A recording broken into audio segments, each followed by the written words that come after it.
Actually, all was started when I'm joining literature evangelist. Then at that time, si Sir Pantalayano ang amo ang leader sa mga LE.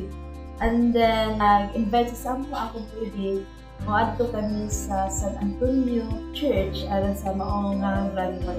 Diha nga time, sige na ko og simbahan sa San Antonio Church. And that time, ga-invite ang mga kaigsunan sa San Antonio kung pwede ang akong membership ibalhin na lamang sa Iglesia San Antonio. Pero wala to sa akong hina nga mubalhin. And then, at that point, nag-invite ang mga kaigsunan sa San Antonio. Pagama mi o singing group sa maong Iglesia San Antonio. And then, kamo po ang mong hilig, ang mong tutudlo o mga kanta.